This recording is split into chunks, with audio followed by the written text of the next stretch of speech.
Hello दोस्तों, कैसे हैं आप सब। तो आप सभी का स्वागत है हमारे YouTube channel Uttarakhand education diary में। तो आई होप आप सब ठीक होंगे। तो जैसे कि कल की क्लास में हमने उत्तराखंड के इतिहास से एक टॉपिक लिया था, जो ही था कार्तिकेय राजवंश। ठीक है, तो आज उस टॉपिक का सेकंड पार्ट यहाँ पर आएगा। ये 2 पार्ट में टॉपिक आने वाला था, तो आज इसका अंतिम पार्ट होगा और इसके बाद ये पूरा कंप्लीट हो जाएगा। तो यहाँ पर कल कुछ क्वेश्चन हमने शामिल किए थे और उनकी व्याख्या करी थी। तो इसके बाद जो कुछ क्वेश्चन अन्य रह गए थे इस टॉपिक से रिलेटेड, उनको आज शामिल किया गया है और उसके पश्चात उनकी व्याख्या की जाएगी और उसके बाद टॉपिक आपका फिनिश हो जाएगा और कल से हम एक नए टॉपिक को स्टार्ट करेंगे। ठीक है, और ऐसे डे बाई डे हम जो सारे टॉपिक हैं एवरी सब्जेक्ट के, चाहे वो हिस्ट्री हो या पॉलिटी हो या ज्योग्राफी हो, सभी के टॉपिक को हम यहाँ पर शामिल करेंगे और जल्दी से जल्दी उनको फिनिश करेंगे। ठीक है, और आपका ये काम रहेगा, बार बार इनको देखिए, रिविजन करते रहिए। ठीक है, तो बिना देरी के आज की क्लास को शुरू करते हैं। तो पहला प्रश्न है, कंडारा ताम्रपत्र का संबंध किससे है। ठीक है, तो कंडारा ताम्रपत्र, इसका संबंध किससे है। यहाँ पर कुछ शासकों के नाम दिए गए हैं। तो जैसे सबसे पहले है ललित सूर्यदेव, भूदेव, निम्बर देव या ईस्टगण। तो इस प्रश्न का सही उत्तर है ऑप्शन ए। तो कंडारा ताम्रपत्र जो है इसका संबंध किससे है, ललित सूर्यदेव से ये संबंधित है। ठीक है, ये ललित सूर्यदेव के द्वारा इसमें इसका वर्णन किया गया है। तो यहाँ पर एक बात और जान लेते हैं, जो ललित सूर्यदेव है, ये जो कार्तिकेयपुर राजवंश का जो शासक है, इसके सबसे ज्यादा यहाँ पर ताम्रपत्र मिले हैं या अभिलेख प्राप्त किए गए हैं। ठीक है, तो ललित सूर्यदेव के कुल यहाँ पर जो है तीन ताम्रपत्र इसके प्राप्त किए गए हैं ललित सूर्यदेव के। ठीक है, तो 2 ताम्रपत्र जो है इसके पांडुकेश्वर से मिले हैं और 1 ताम्रपत्र इसका मिला है कंडारा से। तो कंडारा ताम्रपत्र का संबंध किससे है, ललित सूर्यदेव से ये संबंधित है। तो ऑप्शन ए इस प्रश्न का सही उत्तर होगा। तो अगला प्रश्न है, प्रश्न संख्या 2 है, किस कत्यूरी शासक का नाम अधिदज भी था। तो अधिदज नाम से कौन सा कत्यूरी शासक जाना जाता था। तो इस प्रश्न का सही उत्तर है ऑप्शन सी, यानी कल्याण राज को अधिदज के नाम से भी जाना जाता था। तो ऑप्शन सी इस प्रश्न का सही उत्तर है।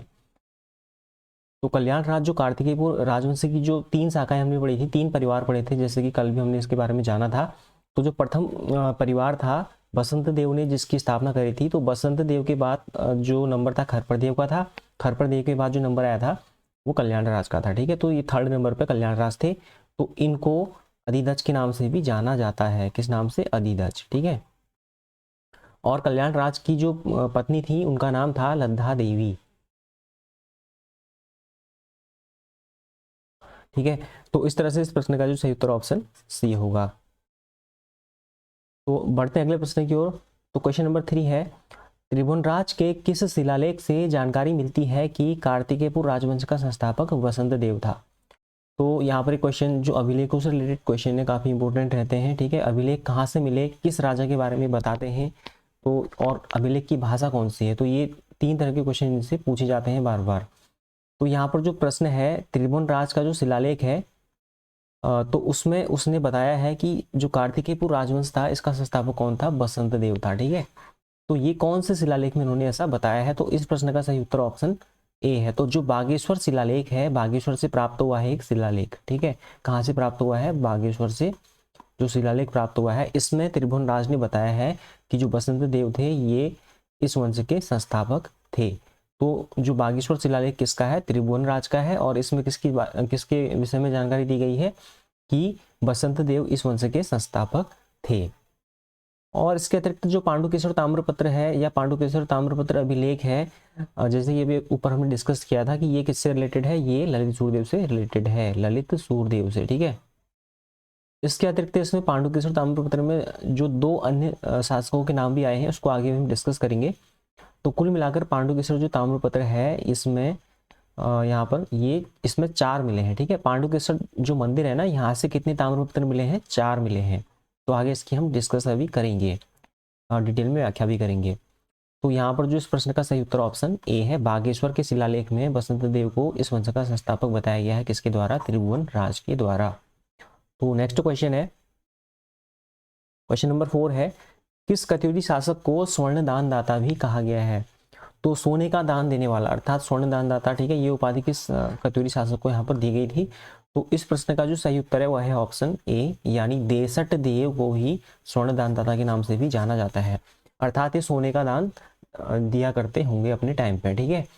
और इसके अतिरिक्त इनको जो दीन दुखियों का अन्य नाम से इनको और भी संबोधन किया जाता है, दीन दुखियों का रक्षक, ठीक है।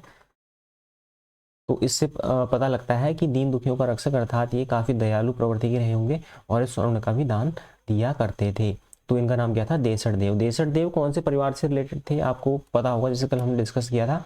तो जो देसठ देव थे, सलोड़ा द्वितीय जो परिवार था, लास्ट थर्ड वाला था ना, कत्यूरी का लास्ट पहला था बसंत देव, और दूसरा था निम्बर, और तीसरा था सलोड़ादित्य, ठीक है। तो ये सलोड़ादित्य वाले परिवार से यहाँ पर बिलोंग करते थे और इसमें ही देसठ देव थे जो इनको कहा जाता था स्वर्ण दान दाता, ठीक है। बाकी जो त्रिभुवन राज हैं ये प्रथम परिवार से रिलेटेड है, आपको बताया गया था, ठीक है। और त्रिभुवन राज जो थे ये पहले परिवार के अंतिम शासक हुआ करते थे, ठीक है। इनका युद्ध हुआ था धर्मपाल से और उसके बाद फिर निम्बर वंश की स्थापना यहाँ पर कर दी गई थी। और जो ऑप्शन सी में भूदेव दिया गया है, ये निम्बर वंश के शासक थे, ठीक है। भूदेव काफ़ी दानी प्रवृत्ति के हुआ करते थे और भूदेव ने क्या काम किया था? बागेश्वर के बैजनाथ मंदिर का निर्माण कराया था या उसको जो भूमि थी दान में दी थी, ठीक है। तो ये ऑप्शन सी भूदेव। और निम्बर देव तो निम्बर वंश के संस्थापक थे, आपको पता ही है। तो यहाँ पर जो ऑप्शन ए है देसठ देव, इसका सही उत्तर है। तो अगला प्रश्न है, क्वेश्चन नंबर 5 है, कत्यूरी शासनकाल में पैदल सेना को क्या कहा जाता था? तो कत्यूरी शासनकाल में जैसे कि हमने देखा अलग अलग विभाग होते थे और उनके जो अधिकारी होते थे उनके नाम भी अलग अलग रखे गए थे, ठीक है। तो उसी प्रकार जो कत्यूरियों की सेना हुआ करती थी, जो पैदल सैनिक चलते थे ना, तो उनका नाम क्या होता था? तो उसको कहा जाता था गौलमिक। क्या कहा जाता था? गौलमिक। ऑप्शन डी इस प्रश्न का सही उत्तर है।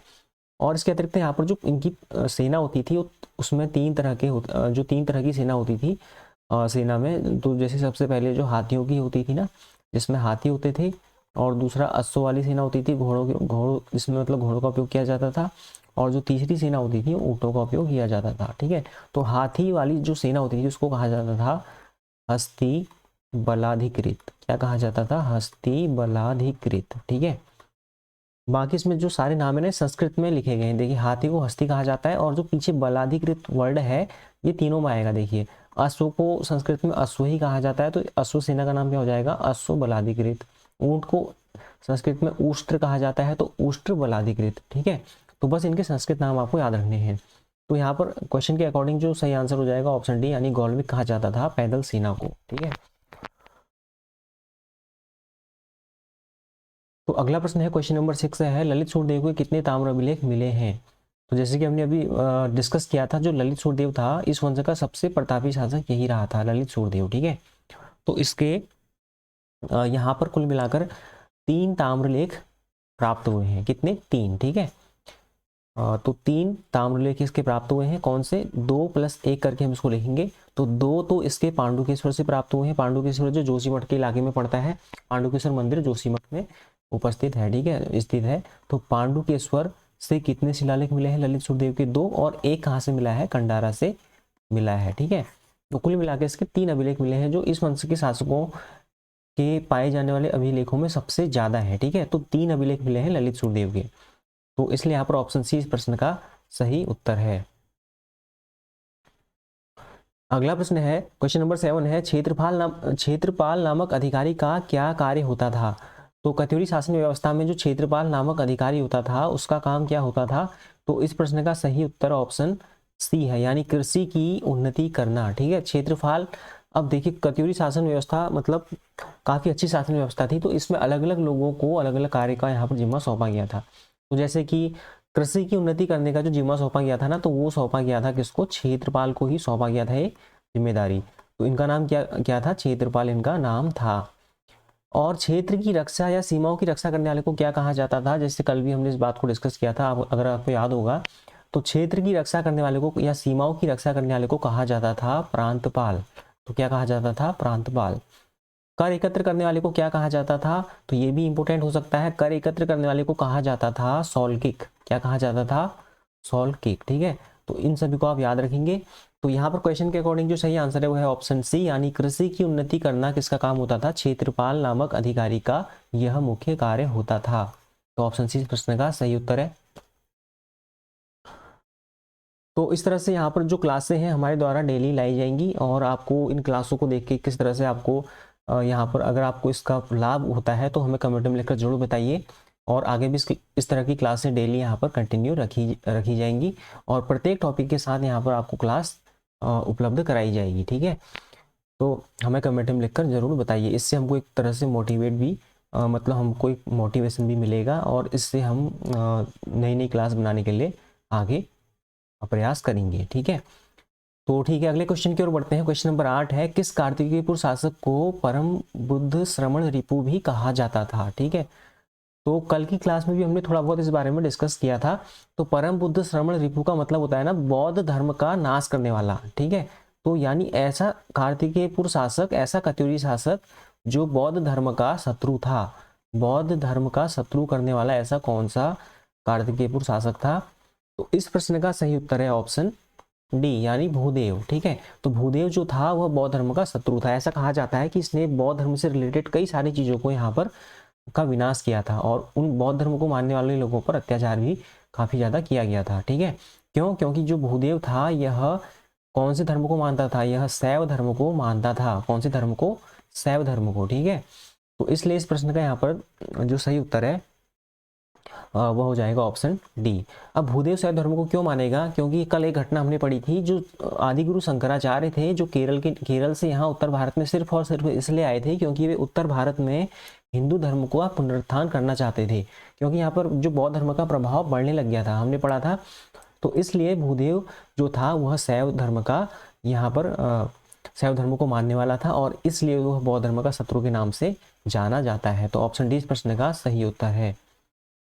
अगला प्रश्न है, क्वेश्चन नंबर 9 है, प्रतिहार शासक धर्मपाल के उत्तराखंड में आक्रमण की जानकारी किस अभिलेख से प्राप्त होती है?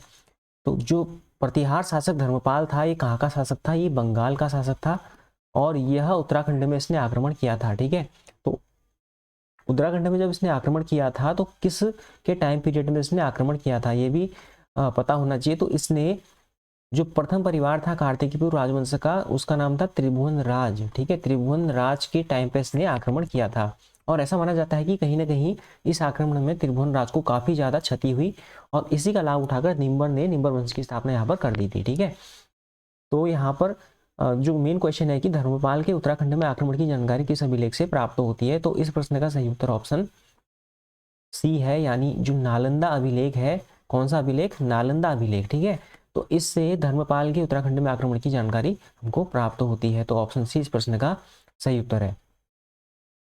अब इसके अतिरिक्त यहाँ पर जो ऑप्शन ए है ना प्रयाग प्रशस्ति अभिलेख है, अब आपको ये बताना होगा, ये इतिहास का ही क्वेश्चन है एक, कि प्रयाग प्रशस्ति अभिलेख किस शासक से संबंधित है। ठीक है, अगर आपने पढ़ा होगा तो आप इसका आंसर हमें कमेंट में लिखकर जरूर बताइए कि प्रयाग प्रशस्ति जो अभिलेख है वह किस शासक से संबंधित है। काफ़ी महत्वपूर्ण है, ये भी एग्जाम में पूछा जाता है, तो इसे आप हमें कमेंट में ज़रूर बताइए।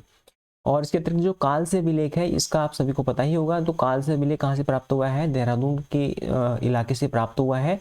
तो देहरादून के खालसी नामक स्थान से प्राप्त हुआ है और ये किससे रिलेटेड है? ये अशोक से रिलेटेड है। ठीक है, अशोक से रिलेटेड है कालसी अभिलेख। ठीक है, तो इस तरह से यहाँ पर क्वेश्चन के अकॉर्डिंग जो सही आंसर ऑप्शन सी है, नालंदा अभिलेख से धर्मपाल के उत्तराखंड में आक्रमण की जानकारी हमको प्राप्त होती है।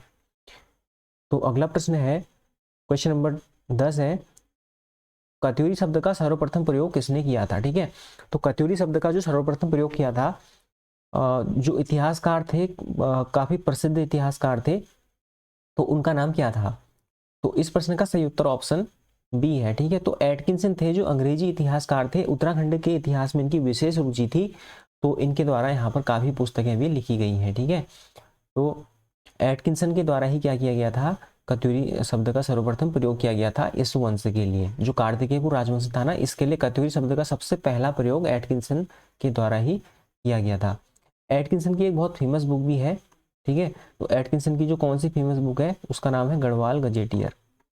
गढ़वाल का गजेटियर या गढ़वाल गजेटियर करके इनकी एक बहुत फेमस जो पुस्तक वो भी यहाँ पर है। ठीक है, तो ऑप्शन 20 प्रश्न का सही उत्तर है एटकिंसन। नेक्स्ट क्वेश्चन है, किस कार्तिकेयपुर शासक ने किरातों व शौकों से संधि की थी? तो ऐसा कौन सा कार्तिकेयपुर शासक था, यहाँ पर कार्तिकेयपुर होगा, ठीक है। इसको थोड़ा हम सही कर लेते हैं, स्पेलिंग इसकी गलत हो गई। तो किस कार्तिकेयपुर शासक ने या कत्यूरी शासक ने किरातों व शौकों से संधि करी थी। जो किरात जाति और शौका जाति के जो लोग थे, तिब्बत की शौका, तो इनसे किसने संबंध स्थापित करे थे या संधि करी थी।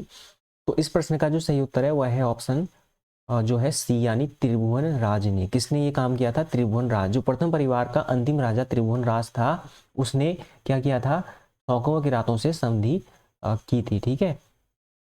अब संधि का कारण ये हो सकता है कि मे भी ऐसा हो सकता है कि वो उनसे मतलब बाहरी आक्रमण से बचने के लिए उसने ऐसा किया हो, ठीक है, कि उस पर बाहरी शक्ति आक्रमण ना करें। तो उसका रीजन हो सकता है, इतिहासकारों का अलग अलग अपना अपना नजरिया है। तो यहाँ पर इस प्रश्न का सही उत्तर ऑप्शन सी हो जाएगा।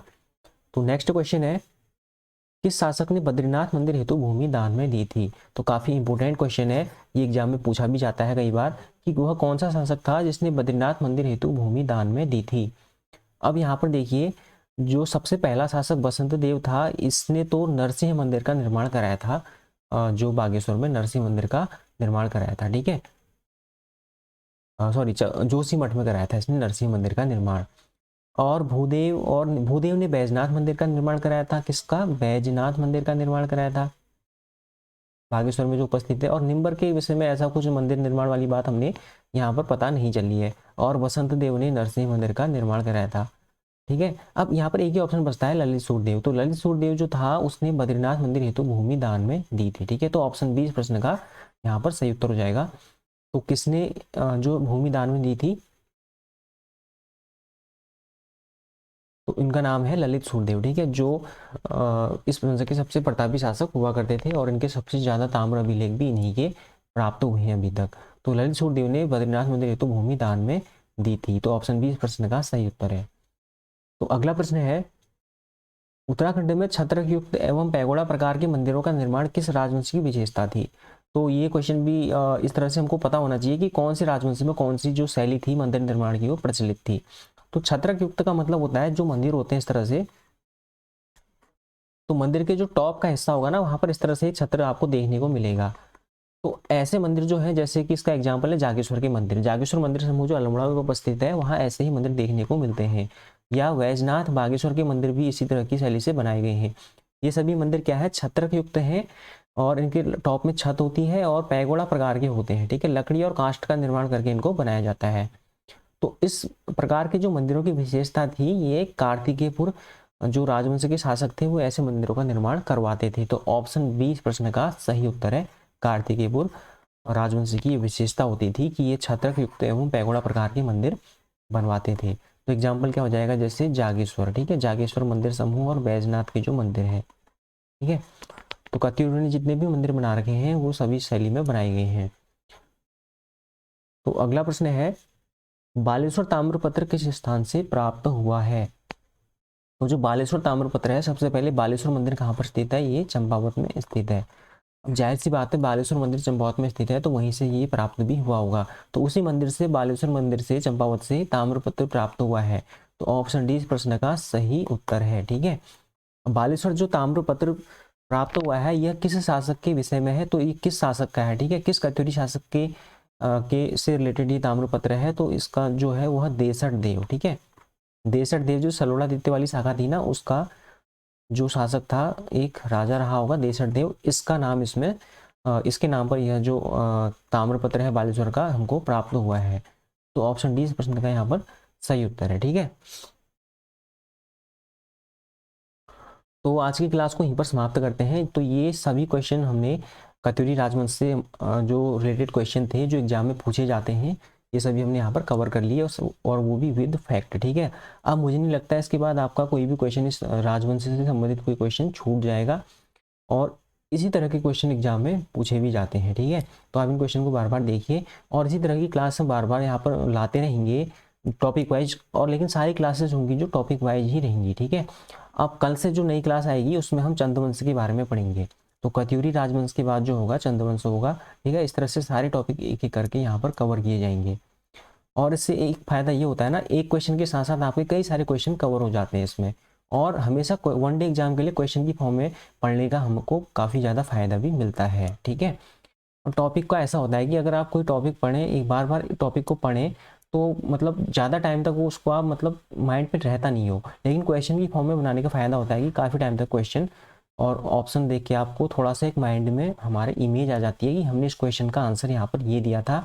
और एग्जाम टाइम पे जब अगर वही सेम क्वेश्चन हमारे सामने आता है तो हम डायरेक्ट ऑप्शन से उसको हिट कर सकते हैं। ठीक है, ये क्वेश्चन फॉर्म का फ़ायदा होता है। तो आज की क्लास को यहीं पर समाप्त करते हैं, और आपको कैसा, आप आज की क्लास आपको कैसी लगी हमें कमेंट में लिखकर जरूर बताइए, और मिलते हैं अगली क्लास में। Thank you.